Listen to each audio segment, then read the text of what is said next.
Like से तकरीम मुअज़्ज़ज़ बावकार सदात किराम ज़वील एहतराम, बिलखुसूस हुज़ूर सैयद सरकार सैयद मोहम्मद अय्यूब मियाँ बापू क़ादरी अल जिलानी इमाम ख़तीब क़ादरी मस्जिद और दीगर मुअज़्ज़ज़ उलमा ज़वील एहतराम और बिरादरान इस्लाम, अस्सलामु अलैकुम व रहमतुल्लाहि व बरकातुहू।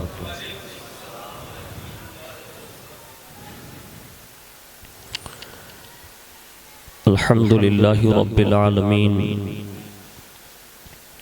वल आक़िबतु लिल मुत्तक़ीन वस्सलातु वस्सलामु अला सय्यदिल अंबिया वल मुरसलीन व अला आलिहि व अस्हाबिहि व अज़वाजिहि व दुर्रिय्यातिहि व अहल बैतिहि व इब्निहिल गौसिल अअज़मिल जीलानी व मुईनिल मिल्लति वद्दीन व शेखिल इस्लामी वल मुस्लिमीन अअलल हज़रतिल इमाम अहमद रज़ा व अला इबादिल्लाहि स्सालिहीन अजमईन, अम्मा बाद। फ़अऊज़ु बिल्लाहि मिनश शैतानिर रजीम, बिस्मिल्लाहिर रहमानिर रहीम। अल अखिल्लाउ यौमइज़िन बअदुहुम लिबअदिन अदुव्वुन इल्लल मुत्तक़ीन, सदक़ल्लाहुल अज़ीम व सदक़ रसूलुहुन नबियुल अमीनुल मुख्तारुल करीम व नहनु अला ज़ालिका लमिनश शाहिदीन व शाकिरीन वल्हम्दुलिल्लाहि रब्बिल आलमीन।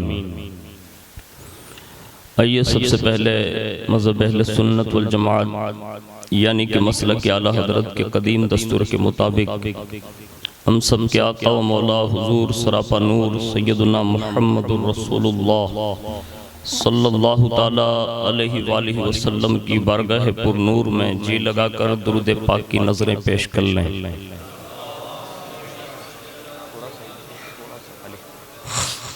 अल्लाहुम्मा सल्लि व सल्लिम व बारिक अला सय्यदना व मौलाना मुहम्मदिन नबिय्यिल उम्मिय्यिल हबीबिल आलिल क़द्रिल अज़ीमिल जाह व अला आलिहि व अस्हाबिहि व बारिक व सल्लिम।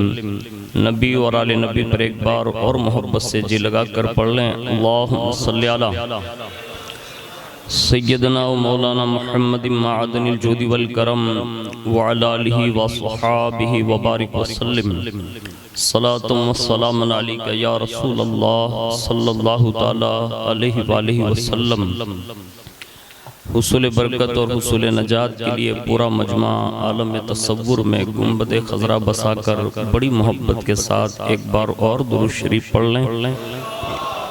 सल्लल्लाहु अला नबिय्यिल उम्मी वालिहि सल्लल्लाहु अलैहि वसल्लम। सलातुम व सलामुन अलैका या रसूल अल्लाह सल्लल्लाहु ताला अलैहि वालिहि वसल्लम। अल्लाह रब्बुल इज़्ज़त की तौफीक से उसके प्यारे महबूब सल्लल्लाहु ताला अलैहि वालिहि वसल्लम के खुसूसी फज़ल व करम से और हुज़ूर वसीयत माब रज़ी अल्लाहु ताला अन्हु की ख़ास निगाह इनायत से हम और आप 11वीं शरीफ के तीसरे जलसे में शिरकत की सादत हासिल कर रहे हैं। अल्लाह रब्बुल इज़्ज़त हम सब गुलामान क़ादरियत की हाज़री को अपनी बारगाह में कबूल फरमाएं और इस हाज़री को जन्नतुल कुद्स में हुज़ूर वसीयत माब के पड़ोस बनने का सबब बनाएं। मुझसे पेशतर बेहतरीन अंदाज में आपने दारुल शम्स तबरेज़ के फारिग तहसील हज़रत अल्लामा व मौलाना सैयद मोहम्मद वसीम मियाँ बापू अशरफ़ी इमाम व ख़तीब शाकाला मस्जिद, जिन्होंने बारगाह वसीयत माब में एक बेहतरीन कलाम हमें और आपको सुनाया। अल्लाह ताला इन तमाम शहजादों की ज़बानों में बेपनाह असर अता फ़रमाएँ और हम सब को इनकी ज़बानों से और ज़्यादा फैज़याब फरमाएँ। ये फ़कीर कादरी भी अपनी गुफ्तगू का आगाज़ इन अशार के साथ करने की सादत हासिल करता है, जिसमें उस आशिक़ सादिक ने हुज़ूर गौसियत माब रज़ी अल्लाह तआला अन्हु की अजीब व गरीब शान बयान की है, और वो अपने लफ्ज़ों में तख़य्युलात की दुनिया में खोकर हकीकत गौसियत माब को पेश करने की वो सादत हासिल करते हुए कहते हैं कि निराली है जहान में शान व शौकत गौसे आज़म की, निराली है जहां में शान व शौकत गौसे आज़म की, अनोखी बुर्दबारी और कनाअत गौसे आज़म की, अनोखी बुर्दबारी और कनाअत गौसे आज़म की। और गौसियत माप को क्या हासिल है दुनिया उसको बयान नहीं कर सकती, लेकिन शायर ने हकीकत बयान करते हुए यूँ अरीज़ा पेश किया है कि मिली है निस्बते शब्बीर व शब्बर उनको वर्से में। ऐसे यार गौसियत माप का जिक्र सुनने के लिए तो मुर्दे भी जिंदा हो जाते हैं।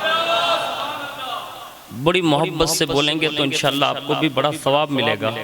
हमारे यहाँ ये हाल है कि जहाँ नहीं बोलना चाहिए वहाँ लोग बोलते हैं, और जहाँ बोलना चाहिए ना वहाँ लोग खामोश हो जाते हैं। जगह की पहचान है ना, उसको करने की भी ज़रूरत है।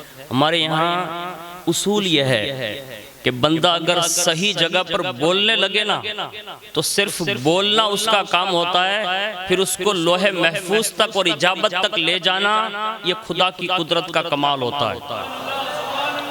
उस पर मैं एक पैगाम दूं और उसके बाद कोई भी बंदा आपको सुभान अल्लाह कहलवाने के लिए इसलिए ज़्यादा कोशिश करूंगा कि ये बहुत बड़ा काम है जिसको हम और आप छोटा समझ कर बैठे हैं, लेकिन उस पर एक मिसाल दे रहा हूं कि अगर आपने वक्त पर बोल दिया ना तो फिर इसका फ़ायदा कितना बड़ा होगा।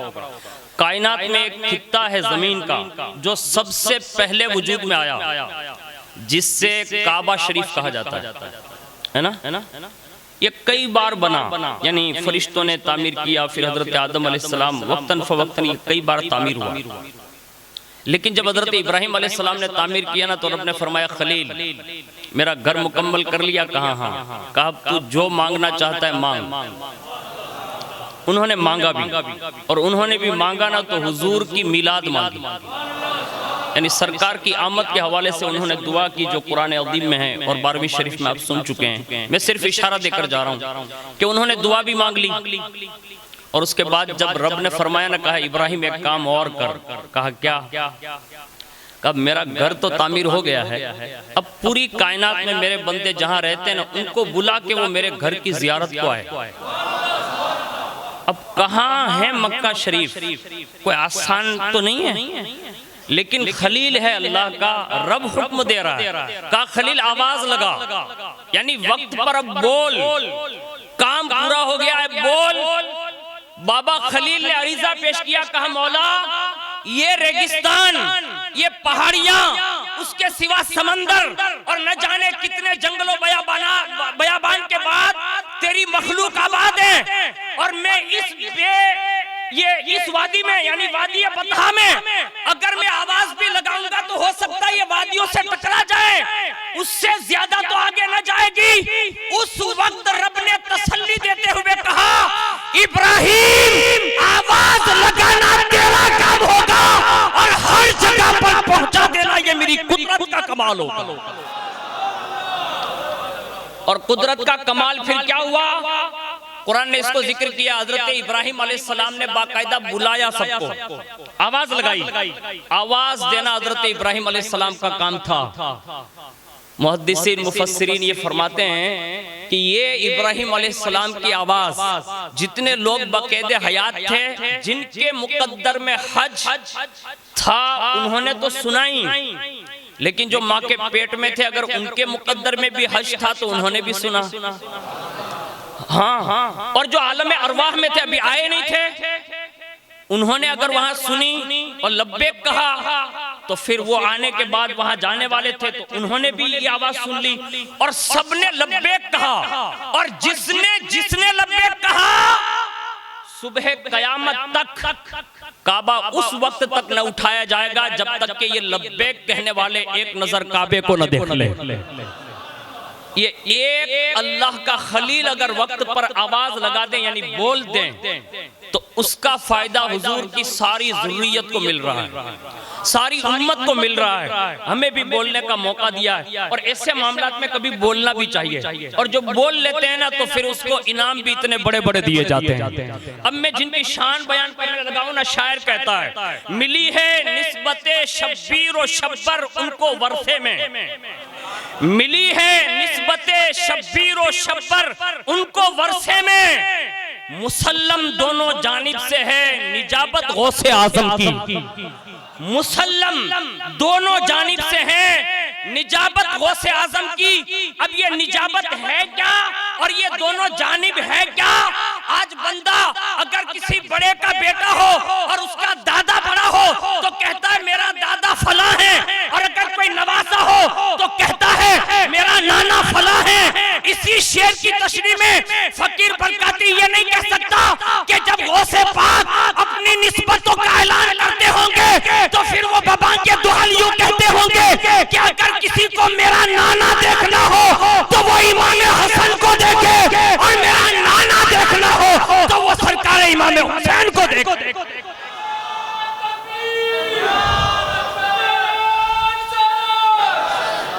अरे जिनका नाना भी जन्नती जवानों का सरदार और जिनका दादा भी जन्नती जवानों का सरदार, ये वो निस्बतें हैं जो गौसे पाक को मिली है और ये बड़े प्यार से मिली है। मैं उसका जिक्र करूंगा। इतना ही नहीं, आगे बढ़े। शायर कहता है इमाम हसन अस्करी ने जुब्बा छोड़ा आपकी खातिर, इमाम हसन अस्करी ने जुब्बा छोड़ा आपके खातिर, जुनैद बासफा ने दी बशारत गौसे आजम की, जुनैद बासफा ने दी बशारत गौसे आजम की। और जिन्होंने ये बशारतें दी, ये जानिबैन से निस्बतें मिली, तो फिर हुआ क्या? तो अब सुने, सभी रहजन हुए ताइब, विलायत मिली सबको, सभी रहजन हुए ताइब, विलायत मिली सबको, जो देखी अहले तिफली में सदाकत गौसे आजम की। यानी जिनकी सच्चाई देखकर डाकू भी तौबा करके विलायत की मंजिल पर फाइज हो जाते हैं, और वो भी बड़े उसमें नहीं। ये मैं गौसे पाक का ये तिफल जो कह रहा हूँ ना, यानी बचपना बड़ा सुहाना है। वक्त मिलेगा मैं जरूर अर्ज करूंगा। कभी कभी कुछ वाकयात है ना, मुझे वो मतलब गुस्से मारते हैं, कहा जल्दी ये कह दे, जल्दी ये कह दे, थोड़ा कंट्रोल कर रहा हूँ। लेकिन अंदाजा लगाएं कि जिनके बचपने में डाकू लोग ताइब होकर उनकी सच्चाई की गवाही दें, तो ये इमाम हसन का लाल 17 या 18 साल की उम्र में उन्हें तोहफे में विलायत देता है, डाकू को विलायत देता है। मैं कहता हूं जब वो लूटने वालों को इतना देते हैं तो अपनी नस्ल के बच्चों को कितना देते हैं। लेकिन कोई कद्रदान भी तो हो, किसी को कद्र भी तो है कि यह सैयद कितना कीमती है। जिनका दादा ये है कि वो डाकुओं को विलायत तोहफे में देता है। और फिर इतना एक दो बार नहीं हुआ, कहते हैं बनाया चोरों को अब्दाल, बनाया चोरों को अब्दाल, और रूस और रवा किया सीले दजला को, बनाया चोरों को अब्दाल और रोका सेले दजला को। हुई किस किस तरह जाहिर फजीलत गौसे आजम की, हुई किस किस तरह फजीलत गौसे आजम की। और फिर एक वक्त वो भी आया, कदम सरकार का है, पूरा मजमा बोलेगा यार। मैं जो जुमले यूज कर रहा हूँ ये शायर के, ये बड़े कीमती है। अगर हुजूर के कदम किसी को समझ में आ जाए, ये बहुत बड़ी नेमत है। सदियों के बाद पत्थरों पर जो नुकूश लगे, यानी हुजूर के कदमे नाज जो पड़े और वो पत्थरों ने अपने सीने में लिए हैं, तो आज वो पत्थर आज भी मुअज़्ज़ज़ माने जाते हैं और दुनिया उसका नजारा करने के लिए बेताब रहती है। मैं तो जिनके कदम की बात, जिनकी गर्दन की बात कर रहा हूं ना, वो बहुत बड़े लोग हैं। कहते हैं कदम सरकार का है, गर्दने अक्ताब आलम पर। इमाम फरमाते हैं जिनकी मिंबर बनी गर्दने औलिया, उस कदम की करामत पे लाखों सलाम। और कहते हैं गौसे आजम इमाम नुका वन नुका, जलवाए शाने कुदरत पे लाखों सलाम। यानी सरकार का वो कदम नाज जो गौसियत माब ने ये आलम आसमान में शबे मेराज में जो लिया था ना, ये विलादत के वक्त जाहिर हुआ। यानी गौसियत माब की ये शान है कि उन्होंने हुजूर का कदम लिया। अब उसका इनाम कितना बड़ा मिला, कायनात सुना सुना कर थक गई। लेकिन सुनो, गौसियत माब के सिर्फ एक कदम जो औलिया की गर्दनों पर आपने इरशाद फरमाया ना, उस पर कमो बेश कई हजार सफहात पर लोगों ने किताबें लिखी। खाली इतने जुमले पर कदमी हादिही अला रकबती कुल्ली वलिय्यिल्लाह, उस पर बुजुर्गों ने कई हजार सफहात पर किताबें लिख दी है। आखिर ये क्यों ऐसा हुआ होगा? पता चला वो कदम जो उन्होंने अपनी गर्दन पर लिया है ना, वो कदम की बरकत है। ये कदम की बरकत है। लेकिन कोई लेने वाला हो, और जब ये मिल गया ना, तो फिर हुआ क्या? तो फिर ये इजहार ख्याल दिया, यानी ये शान मिली कि किया है दीन हक जिंदा। कदम जो दिया हुजूर ने, तो फिर किया है दीन हक जिंदा। लक़ब पाया मुहियुद्दीन, किया है दीन हक को जिंदा। लक़ब पाया मुहियुद्दीन, है सीमाए अबद पर नक्श अजमत गौसे आजम की। आज पूरी कायनात का कोई भी जर्रा ऐसा नहीं होगा जो गौसियत माब की अजमत से इनकार कर सके। कोई नहीं कर सकता। हाँ, गिने चुने कुछ लोग हैं जिसका हमारे यहाँ नाखून के मैल से भी ज्यादा कोई हैसियत नहीं है। हाँ, हमारे यहाँ तो हम लोग उनके सायों से भी बचते हैं, इसलिए कि हमारे यहाँ तो मकबूल वही है जो गौसे पाक का मकबूल है। हमारे यहाँ तो सनद याफ्ता वही लोग हैं जो गौसे पाक के दर के मंगता है। वरना कोई दुनिया का कितना बड़ा धुलंधर क्यों न हो, अगर वो दरबारे गौसियत से ठुकराया हुआ है तो हमारे यहाँ उसकी कोई औकात नहीं है। इसलिए कि आज इस वक्त इमाम मेहदी के आने तक अगर इस कायनात में नहीं, सारी कायनात में अगर किसी की चलती है तो किसी और की नहीं, उम्मुल खैर फातिमा के बेटे अब्दुल कादिर जी की चलती है।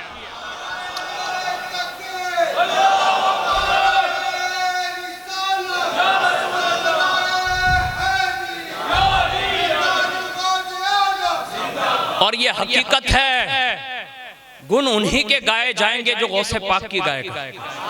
तारीफ उसी की होगी और डंके उसी के बजेंगे। 950 साल हो गए, गरीब का बच्चा ज्यादा अपने बाप दादा परदादा को जानता हो ना जानता हो, लेकिन हिंदुस्तान के महाराजा का नाम जरूर जानता है वो। मैंने कहा गरीब नवाज आप तो हैं, अजमेर में आए हैं संजर से, यहाँ का हर बच्चा आपको कैसे जानता है? कहा जब मिंबरे बगदाद में बैठकर जब ये कहा ना कदमी हादिही अला रकबती कुल्ली वलिय्यिल्लाह, कहा हाँ, कहा रुए जमीन के तमाम औलिया में मोइनुद्दीन हसन ने पहले सर झुकाया। ये इसकी बरकत है, ये इसकी बरकत है। अगर किसी को ये मिल जाती है ना तो फिर बड़े मुकद्दर के धनी हैं वो लोग जिन्हें ये चीजें मिलती है। मैं कदम से बात इसलिए शुरू कर रहा हूँ, मेरे इमाम ने बड़ा फलसफा समझाया है, हम और आप कोई नहीं समझ सकते इसको, लेकिन इमाम ने ये जुमला कहा है, सर भला। ये सर जो है ना, इसके बारे में कह रहे, सर भला क्या कोई जाने के है कैसा तेरा। जब कदम इस शान का है तो सर कितना बुलंद होगा।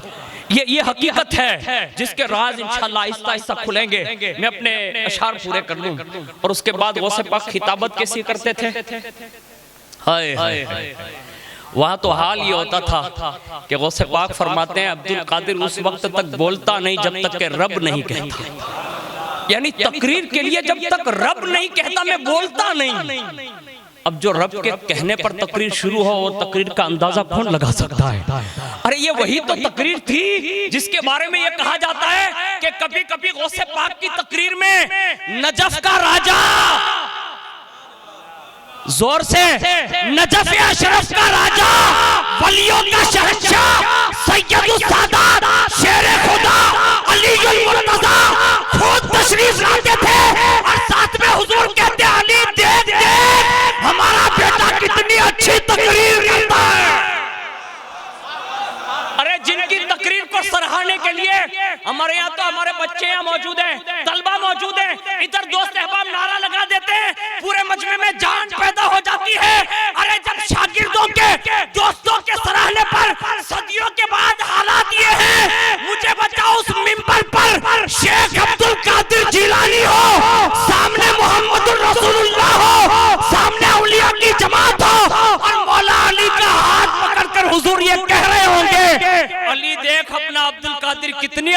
तकरीर करता।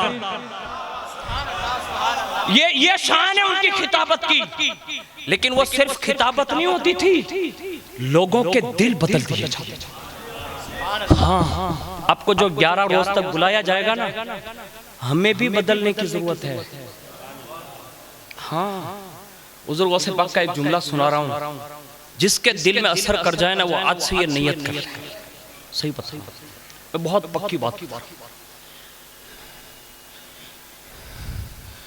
हुजूर गौसे पाक फरमाते हैं, जब तक मैं नहीं चाहता ना, तब तक मेरा नाम भी कोई अपनी जबान पर नहीं ला सकता। सैयद शाह बाबा के इस दरबार में हाजिर होकर ये अर्ज नहीं कर सकता, आज हुजूर गौसे पाक ने हम सबका इंतखाब फरमा लिया, हम आ गए। उस गौसे पाक के जमाने में जो रहे ना, बड़े मुकद्दर के धनी लोग रहे। हम सदियों के बाद ही सही, लेकिन बैठे तो हैं इनके बेटे के दरबार में। कब सच्चे कादरी बनेंगे हम, कब सच्चे हम गुलामे कादरियत का ताज अपने सर पर रखेंगे। गौसे पाक के सच्चे कादरी बन जाओ, गौसे पाक की गुलामी का पट्टा अपने गले में डाल लो। नमाज़े तर्क करके हम गुलाम नहीं बन सकते, कुरान न पढ़कर हम कादरी नहीं बन सकते। ये हमेशा याद रखें, अच्छे काम करोगे ना तो फिर बगदाद से फैजान ऐसा जारी होगा ना। मेरे शेख ने एक बात बयान की है, मेरे यहाँ के सारे उलमा जानते हैं, आपने भी सुनी है, लेकिन आपके ज़ौक़ के लिए अर्ज कर देता हूँ। अल्लाह की इज्जत की कसम, गौसे पाक के दर का पानी भरने वाला जो लोटा लेके वजू कराया करता था, एक दिन वो बंदा थक गया। कौन? लोटा चलाने वाला। कभी कभी लोग होते हैं थक भी जाते हैं, कहीं खिदमत करते हैं ना तो लोग कभी थक भी जाते हैं। बहुत सारे वार शैतान भी कभी कभी करता। अब ये गौसे पाक के दरबार में वजू कराता लोटा लेके सबको। अब एक दिन ये हुआ कि लोग आते हैं, सब कुछ पाके चले जाते हैं, मैं तो लोटा लेके पानी पर पानी, पानी पर पानी, पानी पर बांट रहा हूँ, लेकिन मुझे तो अभी तक कुछ नहीं मिला। एक दिन ख्याल हुआ कि अब कोई अच्छे लोग आएंगे तो उनके साथ निकल लूंगा। उसमें 2 अख्ताब तशरीफ लाए, 2 कुतुब तशरीफ लाए। अब जैसे उनको देखा ना तो ताड़ गए, कहा जाएंगे तो इन्हीं के साथ। अब जब वो गौसे पाक की बारगाह से निकले तो कहा ठहरिए, कहाँ जाना? आपके साथ। अरे क्यों? कहा बस वो बाद में पता चलेगा, अभी ले चलिए, बस थक गया हूं। कभी किसी वली के दरबार से थकना नहीं। ये बात हमेशा नॉर्मल जो अर्ज कर रहा हूं ना, आज लोग बहुत बेवकूफ भी बनाते हैं, बहुत बेवकूफ बनाते हैं। अभी मैं एक जिले का नाम नहीं लेता, तालुके का भी नाम नहीं लेता। अभी मसनूई मजार निकल गया। अनिल बाबू सही बता रहा हूं, मसनूई समझते ना, बनावटी मजार। बाकायदा वहां इतनी बड़ी कसरत से लोग जा रहे हैं और बाकायदा वहां के सब लोग ये कह रहे हैं कि ये मजार था ही नहीं, बनाया गया। मैं किसी जिले तालुके का नाम नहीं लेता, लेकिन उना वालों अपनी किस्मत पर तो नाज करो, ये तारीखी मजार है और ये इतनी बड़ी सनद के मालिक लोग हैं कि जिसको इनके दर का खाली पानी भी मिल जाता है ना तो दोबारा जिंदगियां नसीब हो जाती है। और उसका मुशाहिदा मैंने कई बार किया। यानी ये औलिया जो है ना, जो तारीखी मजार है, उनका फैजान हम और आप नहीं समझ सकते। उसको समझने के लिए सिर्फ इतना बता दे रहा हूं, इनके सगे बेटे मस्जिद के कोने में आराम फरमाए। नाम जानते हैं ना? नाम जानते हैं ना? ये कोने में 1993 से सुन रहा हूं मैं, अल्हम्दुलिल्लाह। आज भी उनके मजार की कैफियत यह है कि परिंदा भी ऊपर से जाने में डरने लगता है। यानी जिनके बेटे की हैबत ये हो, अब मुझे बताओ उनके बाबा की हैबत का आलम क्या होगा। लेकिन लोगों को पता ही नहीं कि ये बारगाहें क्या है। लेकिन जिसको ये बारगाह नसीब हो जाती है ना तो फिर मुकद्दर सवर जाते हैं। अब वो लोटा जो लेके पानी पिला रहा था उसको समझ में नहीं आया, कहा ये क्या? छोड़ो, चलने लगा आफ्ताब के साथ। कहा जा रहे हो? तुम्हारे साथ। कब कोई वजह? वो बाद में बोलेंगे। निकल गए। और जैसे निकले ना तो थोड़ा टाइम हुआ, सफर तय हो रहा था, खाने का वक्त हुआ तो कहा आप खाएंगे नहीं? किसने कहा? वो लोटे वाले ने, क्योंकि वहां तो दरबार कादरियत में रोजाना टुकड़े मिलते थे। अब यहाँ भूख लगी ना तो उन दोनों से कहना खाने का, ठीक है भाई, हमारा सिस्टम अलग है, हमें कोक दिन खाते हैं। अब ये बेचारा फंस गया, कभी कभी मेरे साथ में ये तलबा लोग चलते हैं, हकीकत बता रहा हूँ, ये बड़े मुकद्दर की बात है। खाने पीने के मामला है ना, उसमें जरूर एहतियात करना चाहिए, क्योंकि आदमी जितना ज्यादा खा लेता है उतना सुस्त भी हो जाता है। तो ये बड़े अख्ताबों की बातें हैं। तो जैसे कहा ना, हमारा खाने का सिस्टम अलग है और हम लोग 24 घंटे में एक ही बार खाते हैं। ओह अब जे रोज 3 टाइम पलोठी वाला तो एनु हूं था। ये हंसने की बात नहीं है, ये हकीकत बता रहा हूँ। आज हमने ये पेट जो है ना, इसने ही सबको पागल करके रखा है। महीने में कम से कम 4 जुमेरात आती है। कितनी? 4 सोमवार आते हैं यानी पीर, और 4 जुमा। जब भी अल्लाह मौका देना तो कभी कभी महीने में, सब में ना सही, एक आध दिन तो रोजा रख के ट्राई करो, इसकी लज्जत बड़ी है। हाँ, ये औलिया ने ऐसे ही ये फाका कशी नहीं की थी। वो चाहते तो खाली ठोकर मारते हैं, ठोकर। अरे उनके गुलाम दर गुलाम, गुलाम दर गुलाम, गुलाम दर गुलाम। हजरत ख्वाजा निजामुद्दीन औलिया की बात सुना दूं ताकि आपको पता चले कि ये दर कितने बड़े होते हैं और इनके नजदीक ये दुनिया कुछ नहीं है, कुछ नहीं है। बाबा निजामुद्दीन औलिया कहते हैं कि बदायूं से दिल्ली इसलिए आया था कि सोना बनाने का नुस्खा सीख लूं। सोना समझ रहे हैं ना, ये मार्केट में जो बिकता है, और अभी तो इतना बिकता है कि अल्लाह रहम करे। तो ये निजामुद्दीन औलिया अपने दोस्तों के साथ आ गए, और जैसे आया ना तो दिल्ली में क्या देखा कि बाबा फरीद की वाह वाह हो रही है पूरे दिल्ली में। थे जवान, आए थे बदायूं से। अब जैसे ही पता चला ना कि यहाँ कोई फकीर रहता है जो गुदड़ी ओढ़कर बैठा रहता है, तो लोगों से, दोस्तों से कहा चलो ना मिल लेते हैं। क्या अपने तो सोना बनाने का होता है ना, कुछ लोग ऐसे होते हैं। रातों रात मालदार दवा मटे दीवथी आयन आयती आयन फलानाथी ढीकड़ो में कितला મળે છે 400 મોલાના 400 રૂપિયામાં તારી જિંદગી બગાડે ને તારા આવવા વાળી નસલના જે બચ્ચા છે ને એને બગાડે। बच जाना यार, 100 रुपया मेहनत करके कमा, पसीना बहा, अल्लाह 4000 की बरकत देगा। हराम से बचो, जायज और हलाल की तरफ आओ। और जो लोग हलाल और हराम की तमीज करते हैं और अल्लाह के बताए हुए रिज़्क़ हलाल को खाते हैं, उनके घर में शेख अब्दुल कादिर जिलानी जैसे बच्चे पैदा होते हैं। हाँ, हमें फिर से ऐसे नौजवान चाहिए कि सच्चे गुलाम गौस बनकर जिंदगी गुजारे, अपनी रोजियां हलाल बना लो, ये रोजी ही तुम्हारे बेटे की गैरत बना देगी। हाँ, इसकी जरूरत है। लेकिन सुन लो, मैं बात अर्ज कर दूं, मुझे जिम्नन वो बात अर्ज करनी है। बाबा निजामुद्दीन औलिया ने कहा कि मुझे तो ये पीर साहब से मिले बिना तो सोना बनाने जाना नहीं। कहा तुम यहीं रहो, हम जाते हैं। जाओ। अब जैसे ही बाबा फरीद के पास पहुंच गए, और जैसे ही पहुंचे ना तो पहली नजर में सब कुछ दे बैठे। यानी अब वो दुर्वेश के ही होकर रह गए का बस यही दर अपने लिए काफी है, सोना बने कि नहीं बने। एक मुद्दत तक खिदमत की, और जब खिदमत करके वो लोग जहां दिल्ली में सब बनाने गए थे, पूरा बना डाला, और बना थना के मतलब झोले भर भर के और अपने कीमिया सारे लेके हाथ में वहीं से गुजरे जहां बाबा फरीदुद्दीन गंज शक्कर मसऊद की खानका शरीफ। और जैसे ही वहां से देखा ना तो समझ गए, कहा ये तो वही दरवाजा है ना जहां निजाम गया था। कहा हाँ, काम करते मुलाकात करते जाते और उसको बताते जाते, कहा देख। आज भी बहुत सारे बच्चे हैं ना, कभी कभी भाग जाते हैं दारुल में से, लेकिन जब अय्यूब मियाँ कोई शान से देखते हैं ना तो फख्र करते हैं। वसीम मियाँ कोई शान से देखते हैं ना तो फख्र करते हैं कि पढ़ लेना चाहिए, इसलिए कि अल्लाह का कायदा ये है, फइन्न मअल उसरी युसरा, इन्न मअल उसरी युसरा। बेशक हर मुश्किल के बाद आसानी है, हर मुश्किल के बाद आसानी है। मुश्किल उठाओ, आसानी का वक्त जरूर आएगा। हाँ, तो जैसे ही उन्होंने सुना ना, कहा यही निजाम है, अंदर आवाज निकाल, निजाम। बाबा निजामुद्दीन बार का क्या ये देखो, का क्या इसमें सोना भरा हुआ, इसमें भी सोना भरा हुआ, इसमें भी, इसके पास भी सोना, सबका सोना दिखाया, और छोटा सा एक कीमिया भी दिखाया। का इससे सोना बनाने का नुस्खा भी हमें मिल गया, यानी हम सोना बना भी सकते हैं। बाबा निजाम यहाँ बातें कर रहे दोस्तों से, अंदर से बाबा फरीद ने आवाज लगाई, कहा निजाम। पीर ने आवाज लगाई, कहा निजाम। का लब्बैक व सादिक। का बेटा अंदर आ, तो अंदर गए, और जैसे अंदर गए ना तो कहा जी बाबा। का बेटा मुझे इस्तिंजा जाना। का जी। का एक पत्थर ले आना, यानी मिट्टी का ढेला ले आना इस्तिंजा के लिए। कहा हाँ, ताकि साफी के लिए। और पहले के बुजुर्ग ये यकीनन जाने आप, मुझे अजमेर शरीफ में एक बुजुर्ग मिले थे, बहुत बुजुर्ग थे, उन्होंने मुझे एक बार मौका ये दिया कि मैं उनसे मुसाफा किया तो कहा बैठ जा बेटा। मैं बैठ गया और जैसे बैठा ना तो उन्होंने कहा एक अमल बताता हूँ, किया करेगा? मैंने कहा हुजूर इससे तो माजरत चाहता हूँ, बेअमल आदमी हूँ, लेकिन आप बता तो दे ताकि मैं कभी किसी को बता सकूं। कहा बेटा इस वक्त पूरी दुनिया में तू चेक कर ले, बहुत कम लोग ऐसे होंगे जो इस्तिंजा के वक्त ये ढेला इस्तेमाल करते हैं। यानी पानी के साथ ये ढेले का भी हुक्म है, फर्ज वाजिब ना सही, लेकिन उसके लिए बड़े मुफीद फायदे उन्होंने बयान किए। और कुरान में भी उन्हीं की तहारत का भी बयान है जिस कौम ने ये तरीका इस्तेमाल किया था।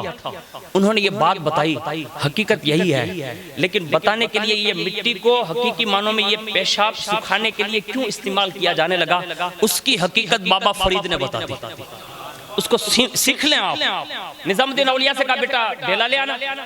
अब वो ढेला लेने के लिए बाहर आए। ढेला समझते ना, अब अच्छी तरह आप उर्दू जानते हैं और पूरी दुनिया में आदमी इंग्लिश कमेंट्री जान लेता है तो अब ये मेरी सादी भाषा तो समझ ही लेगा। अब उस बंदे ने क्या किया, जहां से गए ना तो ढेला हाथ में लिया और जैसे हाथ में लिया ना तो सोना। बाबा निजाम ने हाथ लगाया, सोना छोड़ दिया, दूसरा लिया सोना, तीसरा लिया सोना, छोड़ते जाते यहाँ तक के देर हो गई तो अंदर से आवाज आई, निजाम। ताड़ गए, कबीर साहब बुलाए, फौरन गए, कजी हुजूर। कहा बेटा एक मिट्टी के ढेले के लिए इतनी देर? कहा हुजूर मिट्टी का ढेला मिलता ही नहीं। कहा इतनी बड़ी दिल्ली है और तुझे ढेला नहीं मिला? कहा हुजूर दरअसल बात यह है कि जिसको हाथ लगाता हूँ ना वो मिट्टी जो होती है देखने में मिट्टी होती है, हाथ लगाता हूँ तो सोना बन जाता है, हाथ लगाता हूँ तो सोना बन जाता है, हाथ लगाता हूँ तो सोना बन जाता है। जब बाबा फरीद ने ये सुन लिया ना, कहा जो बाहर खड़े ने उनको भी बुला ले ताकि मैं उनको भी बता दूं। और जैसे ही सामने बुलाए, कहा निजाम एक मसला पूछूं। अब उस वक्त बाबा निजामुद्दीन कुदूरी पढ़ चुके थे और जैसे ही बाबा फरीद ने कहा ना मसला पूछो, कहा हुजूर आप मुझसे बेहतर जानते हैं, आप मुझसे पूछेंगे? कहा नहीं बेटा इनको समझाने के लिए तेरी जबान अच्छी रहेगी। यानी कभी कभी साथियों को समझाने के लिए साथी लोग समझा देना तो बड़े अच्छे मानते हैं, कभी कभी बरकाती समझा देते आपने वो भाग जाते कभी तो साथी लोग समझा सकते हैं ना साथ में उठते बैठते। तो कहा तू समझाएगा? कहा बेटा मसला ये है। कहा क्या? कहा जब सोना था ही तेरे पास, यानी तू हाथ लगाता सोना बन जाता। कहा फिर जब मुझे इस्तिंजाई करना था तो ले क्यों नहीं आया? अब ये सब बैठे हैं, कौन? वो सोना बना कर थैले लोग लेकर जो आए थे वो सब। कहा फिर बेटा लाया क्यों नहीं? कहा हुजूर फिक्ही मसला है ना। कहा क्या?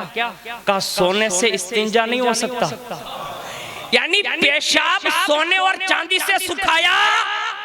जोर से बोले, आज ये सोने चांदी ने सबको अंधा करके रख दिया है। कहा बेटा नहीं होता। कहा नहीं। कहा ये तेरे साथी लोग इसीलिए मेहनत करने गए थे और तुझे बता रहे थे कि हमने ये कीमिया सीख लिया, हमने ये सोना बना लिया। निजाम यही नुस्खा समझाना था कि इन्होंने कीमिया सीखा, सोना बनाया, घर जाएंगे मालदारों में नाम बन जाएगा ना। कहा हाँ। कहा मैंने तुझे कीमिया नहीं सिखाया। कहा तो? कहा सर से पैर तक सरापा कीमिया बना दिया। तू जिसे छू लेगा ना वो सोना बन जाएगा, तू जिसे छू लेगा वो सोना बन जाएगा। कहा किसको छूऊंगा? कहा कलियर के साबिर को, कलियर के साबिर को। कहा फिर किसको छूऊंगा? कहा दिल्ली के अमीर खुसरू को। कहा फिर इसको सोना कैसे बनाऊंगा? कहा खुसरू तेरा नाथा होगा, यानी तेरे पास आकर वो महफिल सिमा में अशार पढ़ेगा, हमदे बारी भी पढ़ेगा, नाते भी पढ़ेगा, हुजूर के वखाण भी करेगा। कहा फिर क्या होगा?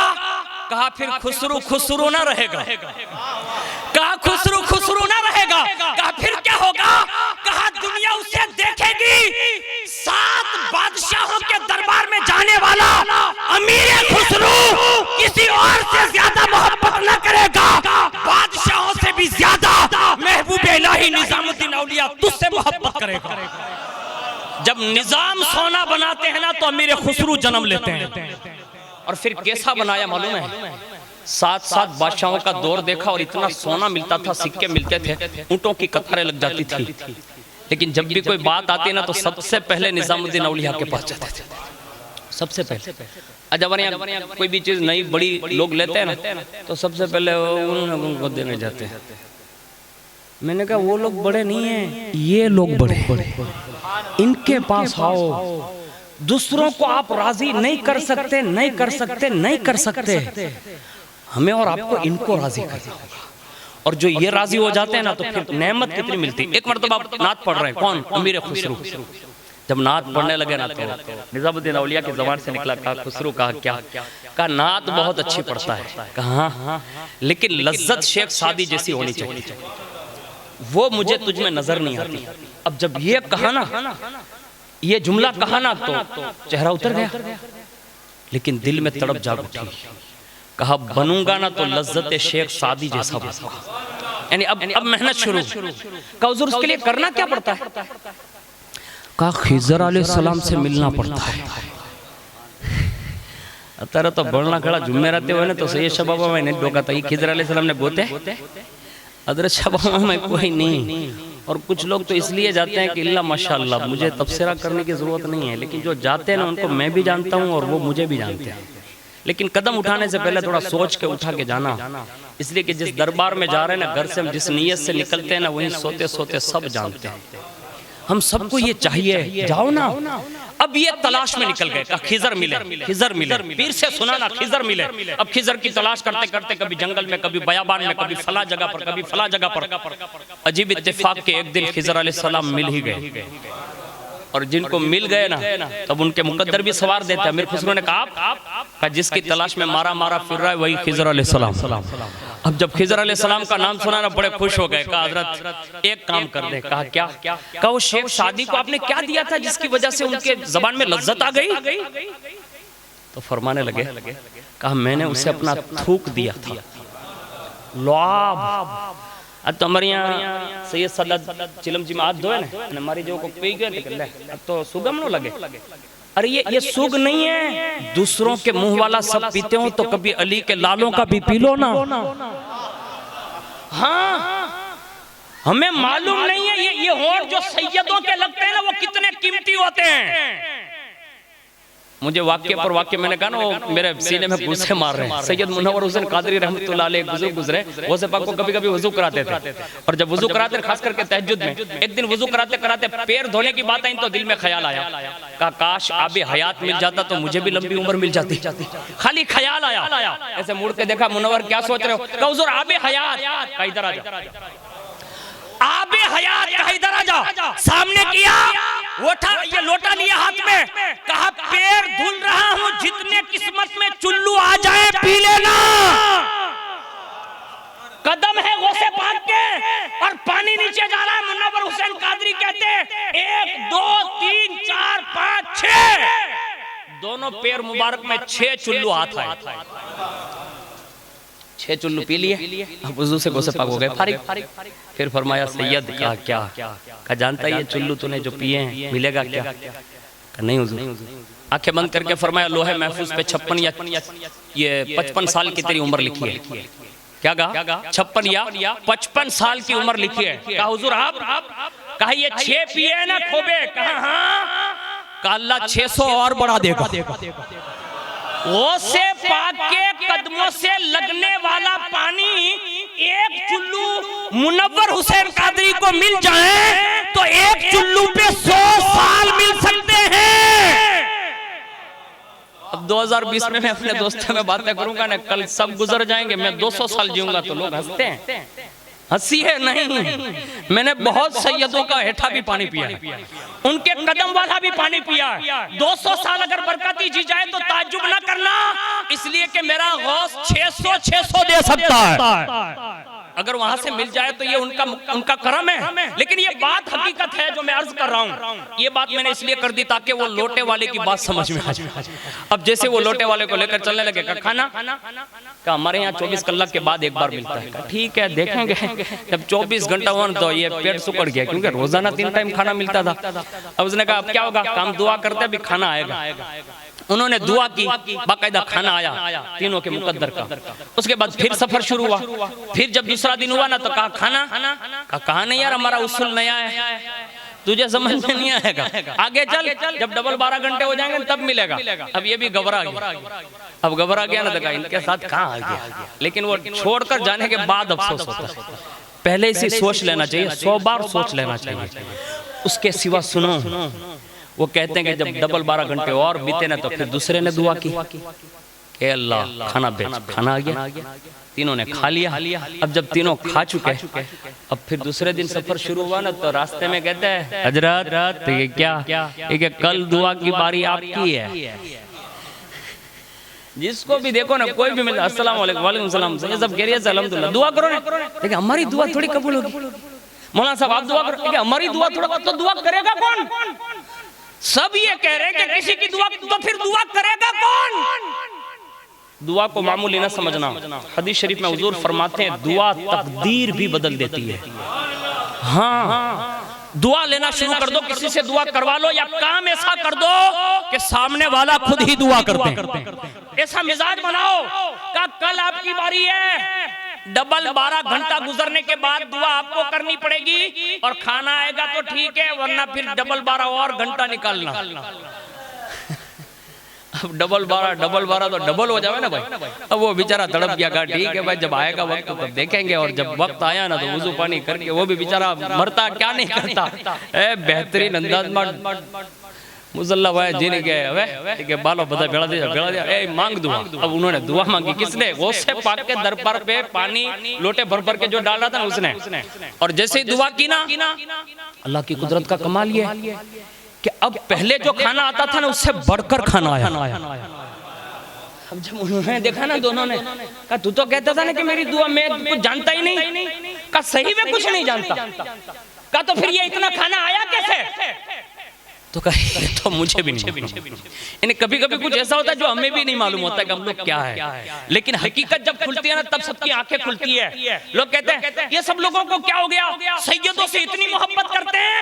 हमने कहा ये दुनिया है, दुनिया टाई वाले, सदरी वाले, काले कोट वाले और खाकी कपड़े वालों को सलामियां करने वालों, अली के लालों के हाथ पैर चूमा करो।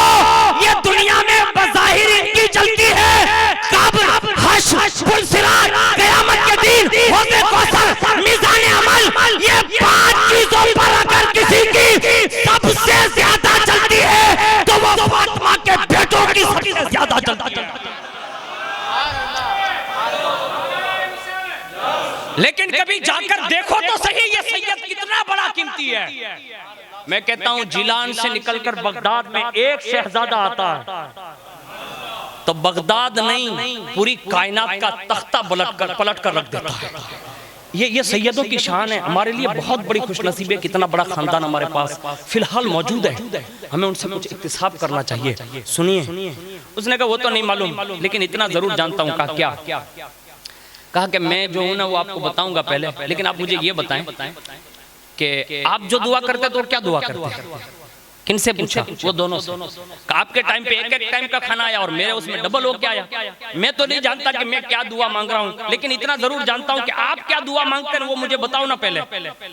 अब उन्होंने दोनों ने बताया। काम जब दुआ के लिए हाथ उठाते हैं तो कहते ए अल्लाह, गौसे पाक के दरबार में जो लोटा लेकर लोगों को पानी पिलाता है, गौसे पाक के दरबार में जो लोटा लेकर लोगों को वुजू कराता है, गौसे पाक के दरबार में जो पानी की खिदमत अंजाम देता है, मेरे करीम उस लोटे वाले के सदके में खाना अता फरमा। गौसे पाक के दरबार में पानी का काम करने वाले का वसीला मिल जाए तो डायरेक्ट जन्नत से खाना आता है। मैं कहता हूं जब उस जमाने में लोटे वाले की ये कैफियत है तो जिनको खुद बगदाद से गौसे पाक ने बशारत देकर भेजा होगा उस सैयद शाह की शान का आलम क्या होगा। दुनिया भर के बाटले बहुत यूज करते हैं ना। लॉकडाउन में जो कोरोना है वो नहीं तो कोरोना है तो बाटला नहीं वाट लगा अतर हुदी तो पानी ना ग्लूकोज ना चढ़ता था, हवे हवा नहीं जो पिया देखा ना, सब पूरी दुनिया ने देखा। लेकिन ये पानी की कदर न की ना, इसलिए ये पानी खपता है। अगर इन प्यालों की कदर कर लो तो आज भी यही से शिफा तकसीम होती है। लेकिन कोई ऐसा उसूल पैदा करे, कोई ऐसा मुकद्दर पैदा करे और अपना दिल इतना रासिक कर ले कि बुरहानपुर का एक गैर मुस्लिम है, उसके बारे में ये बात ये शेख नसरुद्दीन कादरी हाशमी ने लिखी है। बुरहानपुर का हिंदू लेकिन उसकी अकीदत ये थी क्या, गौसे पाक के नाम का खाना बड़ी शान से बना, नियाज़े गौसे आज़म। अब हमारे यहाँ तो उम्मन लोग कहते हैं 2-3 दिवस गुजरी जाए પછી આપણે નિયાઝ દાટશું। કેટલા દિવસ પછી કે 11મી શરીમાં 11 દિવસ છે ને બાપુ। હે અહીંયા કોરોનામાં કોઈની સાંસનો ધડો નથી, તું 2-3 દિનની વાટ જો नहीं। नियाज़े गौसे आज़म बड़ी कद्र वाली चीज है। सुनिए, गैर मुस्लिम है बुरहानपुर का, लेकिन बड़ी शान से नियाज करता है। और जब वो नियाज करता था ना तो कुर्बो जवार से सारे सैयदों को दावत देता, सारे उलमा फुकहा बुरहानपुर में जो भी मिलते ना सबको दावत देता, कहा मेरे घर गौसे पाक की नियाज़ आप आ जाए, खिलाता बड़ी शान से। वक्त कज़ाई ना मर गया, और जब मरा ना तो ले गए उसको उठाकर, हिंदू था उठाकर ले गए, और जैसी लकड़ियों में चारों तरफ से केरोसिन डाल के जैसे आग जलाई ना, उसके मुकद्दर पर कुर्बान न जाया जाए, जो जाहिर में था हिंदू, लेकिन जब आग छापी ना तो आग लगी नहीं, तो लोग हैरत में थे। फिर क्या किया, कहा समंदर में बहा दो, जब जलता नहीं तो अब करेंगे क्या, कहा अब समंदर में बहा दो। अब इन्होंने समंदर में फेंकने की बात की, और जब जाहिर सी बात है कि मैयत को डुबोना ही पड़ता है, यानी सामने तो जाहिर रहने नहीं देंगे, लेकिन उन्होंने डुबोने के लिए बहुत कोशिश की, लेकिन वाह समंदर, मेरा गौस फरमाता है कि मैं अपनी तवज्जो समंदर पे डाल दूं ना तो खुश्क कर देता हूं, तो समंदर में ने भी डुबोया नहीं। अब इन्होंने कहा इसको हाल पे छोड़ दो, और जैसे ही वो छोड़ के निकले ना, रात हुई ना तो वहां जो बुरहानपुर में एक बुजुर्ग थे ना, उनके ख्वाब में हुजूर गौसे पाक आए, कहा बुरहानपुर का एक गैर मुस्लिम मर गया है। कहा सुनाऊं? कहा वो गैर मुस्लिम नहीं था, कहा मेरी नियाज पकाता था ना, अल्लाह ने मेरी मोहब्बत की वजह से कलमा नसीब कर दिया, यानी वो मुसलमान हो गया है। लेकिन उसके खंडरात में जाकर उसे जलाने की कोशिश की, वो जला नहीं, पानी में डिबोने की कोशिश की, वो डूबा नहीं। कहा हुजूर हुक्म क्या है? कहा समंदर के किनारे पर उसकी लाश बह रही है, वो आज से रूहानी मेरा फर्जंद है। गौसे पाक फरमाते रूहानी मेरा फर्जंद है, तुम जाओ और उसके कफन दफन का इंतजाम करो, जनाजा पढ़ो, कब्र दफन करके जाओ, इसलिए कि मैंने उसे कलमा पढ़ाकर मुसलमान बना दिया। काम क्या था? नियाज है ना, खिलाने की बात कर रहा हूँ, और खाने वालों का भी मुकद्दर है।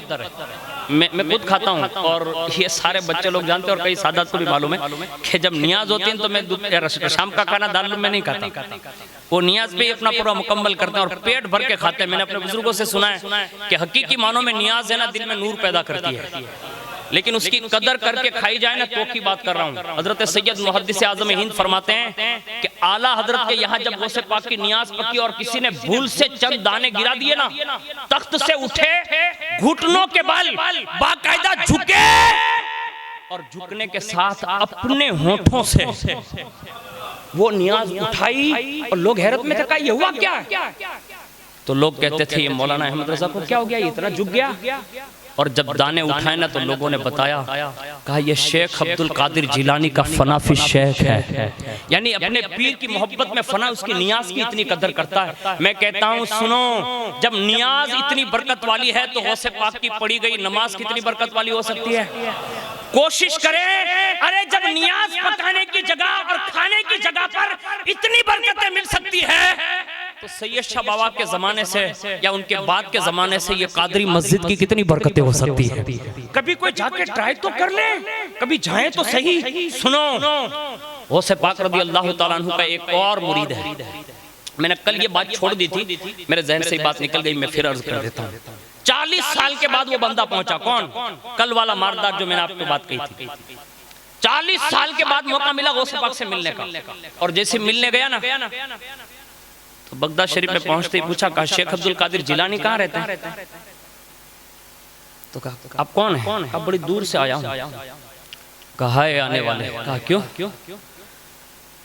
कहा तेरी किस्मत में उनका दीदार न था, वो दुनिया से जा चुका। अब जैसे ही ये सुना ना तो अब पूरा मतलब दिल के जो 40 साल अरमान थे ना वो ढेर हो गए, और सीना जो है ना वो किसी की जबान में कुछ कह रहा होगा, और वो क्या कह रहा होगा ना, हकीकत उसने यही कहा होगा जो मेरे ख्याल में है, या गौस मेरी कश्ती बचाना ही पड़ेगा। वो आया होगा ना, उसने ये कहा होगा, या गौस मेरी कश्ती बचाना ही पड़ेगा, ये वक्त मदद है, तुम्हें आना ही पड़ेगा।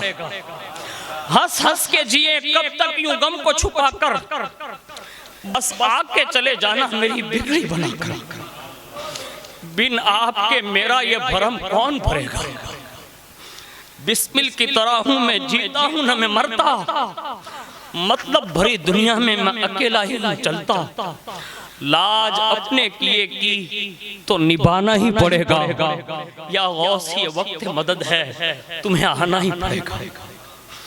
रोया, अभी गेट में घुसा है, धाड़े मारने लगा, कहा जिसके लिए 40 साल बिताए वो छोड़कर चले गए। और जब कोई वलियों के लिए रोएगा ना तो शैतान अपना काम जरूर वहां करता है। शैतान आ गया, अब क्या रोता है। आज हमारे यहाँ भी बहुत सारे लोग निकले हैं, ये जो डगर डगर नगर घूमते हैं ना, क्या सैयद शाह बाबा का उर्स मना रखा, क्या मस्तान शाह बाबा का उर्स मना रखा, क्या हजरत शाह बाबा का, ये उर्स से तुम्हें क्या मिलेगा। नादान, तुझे उर्स की लज्जत ही पता नहीं। तू क्या जाने के जब सैयद शाह दूल्हा बनता है तो फिर फैजान कितना मिलता है। तुझे तो वहां के रियाल चाहिए तो कभी अफ्रीका जाता है, कभी यूके जाता है, पैसे के लिए, नौकरियों के लिए, दुनिया की दौलत के लिए डगर डगर घूमता है। हम इनके उर्स इसलिए मनाते हैं कि वली दुनिया में भी चाहे तो यही जन्नत बना भी देता है, और कयामत में चाहेगा हाथ निकाल कर जन्नत दिलवा भी सकता है। हम उर्स इसलिए मनाते हैं। कहा तो तुम ये करते हो वो करते हो। मैं बोला तू वो कहाँ देख रहा, ये करना के सैयद शाह का गुंबद जो चमक रहा, तू ये देखना इतने सारे गुलाम आए तो उनको देख तो सही। पता ये चला वहाबियों का अकीदा दुरुस्त नहीं है, ये वसवसा शैतान डालता। हाँ, ये वसवसा शैतान डालता है, इसको याद रख लें। अभी सैयद शाह बाबा कहाँ है, मजार शरीफ के अंदर, इनके ऊपर फिर एक मुसल्ला बना हुआ, उनके ऊपर फिर चादर है।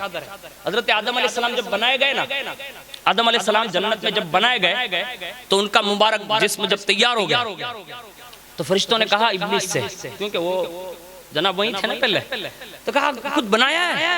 कहा मालूम है, कहा देख तो लो।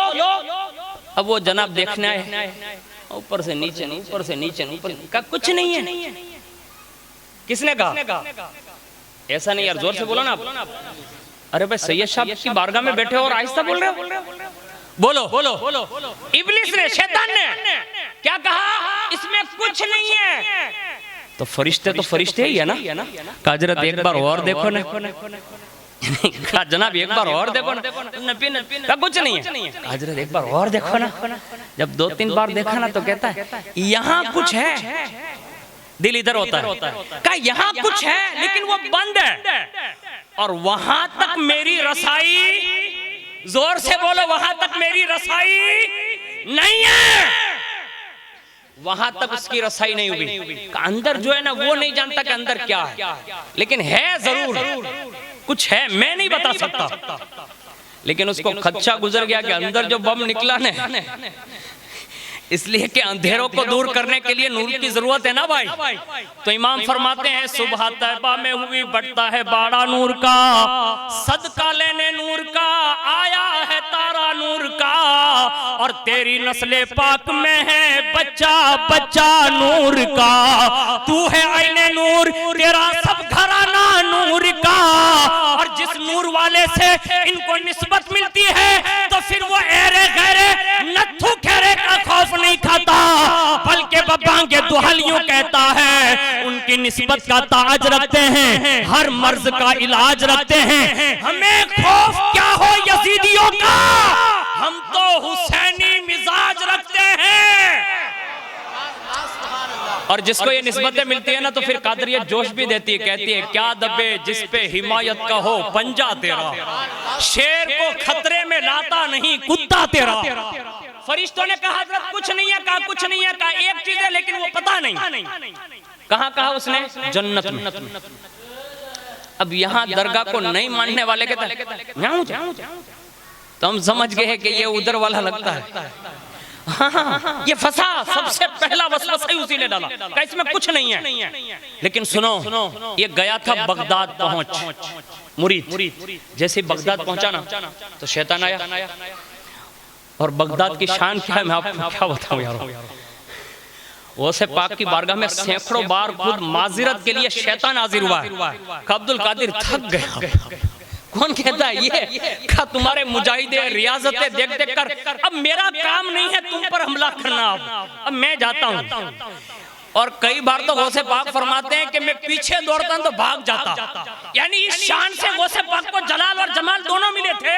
अब ये बंदा पहुंच गया है गौसे पाक के उस फसील में जहां दरबार कादरियत का जलाल भी चलता है, जमाल भी चलता है। इहाता है गौसियत में पहुंचा, और जैसे ही पहुंचा ना, अब ये इहाते की बात समझाने के लिए एक बात और आसान कर दूं।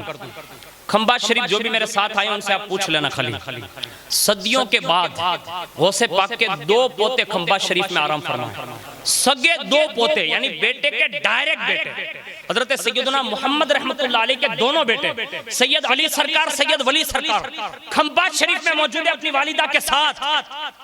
आज भी खंबात शरीफ का बाबे हारूनी जब बंदा तय कर जाता है ना, तो ऐसा लगता है जैसे गौसे पाक के बेटों के दामन में आ गए। हाँ, जो भी जाते हैं उनसे पूछिए आप, यहाँ भी ये शान है, हकीकत बता रहा हूँ, इसलिए कि ये गौसे पाक के तमाम बेटों की शान है। और उसके लिए मैं सैकड़ों मिसालें पेश कर रहा हूँ, ज्यादा मिसाल पेश नहीं करता, मैं आपको समझ में आने वाली बात कह रहा हूँ। कितना जोर से बोल रहा हूँ, सच्चा सच्चा बताना, कितना जोर से बोल रहा हूँ। आप कहेंगे इसको पावर कहाँ से मिलता होगा? मेरा बाप यहाँ सोया हुआ है, जिसे दुनिया सैयद मोहम्मद फैजुल्लाह मियां बापू कादरी कहती है। ये मेरे उस्ताद है, ये भी मुफस्सिर कुरान है, इनके दादा भी मुफस्सिर कुरान है। जब 2 मुफस्सिरों के दरमियान अगर कोई मेरा जैसा टूटा फूटा भी बंदा बोलता है ना, तो फिर दोनों का फैज नसीब होता है। और पीछे पूरे सादात का पूरा एक जंबे गफीर है, यानी यूं कहा जा सकता है कि कादरी खजाना पीछे है। और ये सब अपनी शान अपने जमाने में और विसाल के बाद भी फायदा कल भी पहुंचाते थे, आज भी पहुंचाते हैं। इनके बेटे जो बकायदे हयात हैं, अगर अमीर खुसरू की नीयत से देखोगे ना, तो आज के ये चलते फिरते जो शहजादे नजर आते हैं, अगर किसी के लिए वो जुम्बिश दे देना, तो इनकी जबान की बरकत से इनका दादा आज भी तुम्हें माला माल कर सकता है। लेकिन कभी किसी सैयद के कदम पकड़कर दुआ तो कामिल करवा लेना, अल्लाह की इज्जत की कसम बेड़ा पार हो जाएगा। अब ये गया था बगदाद शरीफ, फंस गया वहां, शैतान आ गया, इसमें तो कुछ नहीं है, वो तो इंतकाल कर गए। इतने में वो मोहब्बत जो उम्मीद थी ना 40 साल, उसने एक झटकी दी और झिंझोड़ कर कहा बेवकूफ है, 40 साल के बाद इतना तवील सफर करके आया है, विसाल हो गया तो क्या हुआ, कम अज कम मजार शरीफ पर तो जा। ये दिल की बात है, कहा मजार शरीफ पर तो जा। जब ये सुनाना का मजार शरीफ पर जा, अब कदम में हिम्मत कहां। लेकिन जिसको मेरा गौस सहारा देता, मेरा गौस जिसको सहारा देते, गौसे आजम की जिस पर नजर पड़ गई, चोर कल तक जो था वो वली हो गया। शाहे जीला के दर का करम देखिए, जो निकम्मा था शेरे जरी हो गया। उसी वक्त कदम लड़खड़ाते हुए बारगाह गौसियत में हाजिर, सर झुकाकर कहा हुजूर बड़ी दूर से आया हूं, आपसे मुरीद होने आया हूं। किससे कहा? कब कहा? अकीदा समझा रहा हूं, कब कहा? विसाल के बाद। पता चला ये 40 साल के बाद जो सफर करके आया था ना, उसको भी पता है कि गौसे पाक जवाब देंगे। अब ये कितना पढ़ा लिखा वो तो तारीख में नहीं लिखा, लेकिन वो जो भी था उसने ये कहा हुजूर बड़ी दूर से आया हूं, 40 साल की उम्मीद थी और मुरीद बनने आया तो आप ही चल बसे। अभी इतना कहा ना, तो अंदर से क्या हुआ मालूम है? ये मेरे पास किताब मौजूद है, अगर अल्लाह तौफीक दे तो आप खरीद भी सकते हैं। मेरे पास से नहीं, मतलब दूसरी जगह से। ये करामत गौसे आज़म है, शेख नसीरुद्दीन कादरी बरकाती हाशमी की। ये किताब में ये वाक्य लिखा हुआ, और उसके सिवा मज़ार जमाल मुस्तफ़ाई में भी आप देखेंगे, इसमें भी लिखा हुआ, और मुतअद्दिद किताबों में भी लिखा हुआ। लेकिन बात अर्ज़ कर रहा हूं, उसने जब ये 3 जुमले पूरे किए ना, तो कब्रे अनवर शक हुई। तमाम सुभान अल्लाह बोले, कब्रे अनवर शक हुई, और बीच में से सारे कादरियों का शहंशाह शेख अब्दुल कादिर जिलानी बाहर तशरीफ ले आए। सरकारे गौसियत माप की आमद, सरकारे गौसियत माप की आमद। सरकार तशरीफ लाए और हाथ ऐसे लंबा करके कहा घबरा नहीं, 40 साल जब से तमन्ना की है ना, कहा इंतजार ही कर रहा था, तू ऐसे नहीं आया है, मेरे पास भी जो आता है ना वो मेरी मर्जी से आता है।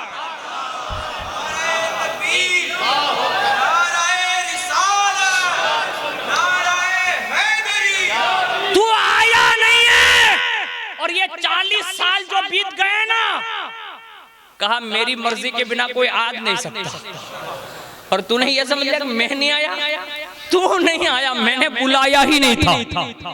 अब जो लोग नहीं मानते ना, उनको ये चाहिए अगर 40 साल या 40 दिन के चिल्ले में होके आ गए, उनको वापस पलट जाना चाहिए कि सैयद शाह आज भी बुला रहे। हाँ, ये दावत आम है। वो से पाक बाहर निकले, हाथ में हाथ लिया और कहा पढ़ कलमा, मुरीद किया, और जैसे ही मुरीद किया फिर कहा सुन, मेरी ये बात आम लोगों तक पहुंचा देना, खास लोगों तक पहुंचा देना, और उनसे कह देना कि आज भी बगदाद में कब्रे अनवर में शेख अब्दुल कादिर जिलानी ऐसे ही अपने मुरीदों, अपने बच्चों, अपने खानदान वालों और कायनात में आने वाले तमाम कादरियों की ऐसे ही खबर रखता है जैसे बगदाद में चलते फिरते खबर रखा करता था। आज भी हमारा गौस जिंदा है, हमारा ख्वाजा जिंदा है, हमारा निजाम जिंदा है, हमारा साबिर जिंदा है, और करीब जिनके बैठे हैं ना, वो हमारा सबका सोना दुल्हा सैयद शाह मीरा जिंदा है। ये जिसके अकीदे होते हैं ना, तो फिर वो कभी यूं कहते हैं क्या, इस निशानी के जो सग हैं नहीं मारे जाते, कयामत तक रहे मेरे गले में पट्टा थे। बना लो ना, या कादरी पट्टा बना लो ना, सही बता रहा हूँ। ये सैयदों से कोई पट्टा ले लो, कभी कभी इनके घर का जो है ना छोटा सा कपड़े का टुकड़ा भी काम आता है। हाँ, ये हकीकत है, लेकिन जिसका मुकद्दर मैं कह रहा हूँ, वरना चोरियां करने वालों को कुछ मिलता नहीं। हाँ, इनसे मोहब्बत से कभी कह दो ना। मेरे पास आज भी अल्हम्दुलिल्लाह अल्लाह का शुक्र अदा करता हूँ कि मैंने जिन सैयदों से मुलाकात की, बहुत सारे सैयदों से मैंने लिखवा लिया कि जन्नत में बापू मत जाना जब तक के फकीर को न लेते, लिखवाया बाबू। और अपना तो इरादा भी यही है कि अगर ऊना में मर जाऊं ना, तो सबसे पहले सारे सैयद ऊना के नमाज जनाजा पढ़े। और ये बहुत बड़ी बात है, अल्लाह जिसको तौफीक दे। लेकिन सैयदों के दर का अगर एक टुकड़ा भी मिल जाए ना, टुकड़ा, चाहे वो कपड़े का हो, चाहे उनकी दाढ़ी का बाल हो या सर का बाल हो, अब जिसको ये निस्बत मिले ना, ये उनकी बात है। लेकिन जिसको मिला है ना, तो फिर उन्होंने दुनिया को ऐसा मिला दिया खुदा से कि फिर उनकी आखिरत की बिगड़ी बनी। आज हमें भी जरूरत है। मैं अर्ज कर रहा था इख्तिताम में, 10 मिनट ज्यादा हो रही है, मैं ट्रस्ट बोर्ड और तमाम लोगों से माजरत चाहूंगा। अमीर खुसरो की बात पूरी कर दी। लुआब लेने के लिए खिजर के पास, और जैसे आए ना कहा हजरत ये लुआब दे दो ना, कहा वो तो शेख सादी का मुकद्दर था, शेख सादी ले गए। कहा हुजूर मुझे, कहा मेरे लिए भी जरूरी है कि बगैर गुंबद खजरा की इजाजत के नहीं दे सकता। यानी पता ये चला सैयदों का नाना वो है कि उनकी इजाजत के बिना खिजर भी काम नहीं कर सकते। तो कहा उनसे इजाजत की जरूरत है, अगर इजाजत देंगे तो दूंगा। अब हो गए और मायूस, और जैसी मायूसी छाती है ना, तो फिर पीर काम आता है। और एक मजे की बात कह दूं तमाम के तमाम गुलामों को, और दुनिया तक जहां तक मेरी ये बात पहुंचे, बड़ा फराख दिल का आदमी हूं। अल्लाह की इज्जत की कसम, अगर गौसे पाक के कुत्तों में भी शामिल कर लिया गया ना, तो ये मेरे मुकद्दर की बात होगी। सुनो, दुनिया में जितने भी पीर हैं वो सिर्फ पीर कहलाते हैं, और मेरा गौसे आजम पीराने पीर कहलाता है। मेरे शेख ने ये बात बयान की ना, तो मेरा रोंगटा खड़ा हो गया, और मुझे बस वो जुमला सुनने के बाद कुछ और ही मतलब मजा आने।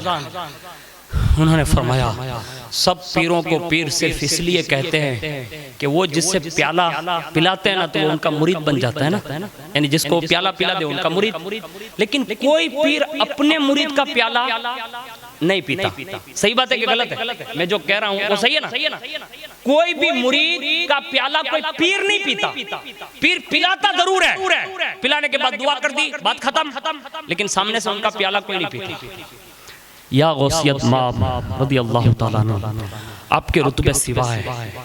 अबू सईद मखजूमी की बारगाह में जब आप पहुंचे और जब उन्हें मुरीद किया, प्याला पिलाया जिसको कहते हैं, फिर खिलाफत दी, और उसके बाद कहा अब्दुल कादिर मैंने तो अपना काम कर दिया ना जो अल्लाह का हुक्म था। कहा हाँ, कब एक काम मेरा तू कर दे। कौन कह रहे हैं? जिसने अभी मुरीद बनाया, अभी प्याला पिलाया, अभी खिलाफत दी। कहा अब तू एक काम कर अब्दुल कादिर। कहा क्या? कहा तू भी एक प्याला ले। वो प्याला तू मुझे भी पिला दे, एक जुब्बा और ले ले, वो जुब्बा तू मुझे पहना दे। अरे जब पीर होकर अपने मुरीद से मुरीद भी हो और खिलाफत भी ले, सब पीर मुरीद बनाते हैं। अब्दुल कादिर जिनका मुरीद भी है उसी का पीर है, इसलिए गौसे आजम को पीराने पीर दस्तगीर रोशन ज़मीन कहते हैं। नारे तकबीर, नारे रिसालत, फैज़ाने गौसे आजम। और ये सब कुछ ऐसे नहीं मिलता यारो, ये सारा फैजान पंजतन पाक के दरबार से मिलता है कि मोहम्मद से वफा तूने तो हम तेरे हैं, ये जहां चीज है क्या लोहो कलम तेरे हैं, वमा अलैना इल्लल बलाग। अस्सलाम वालेकुम।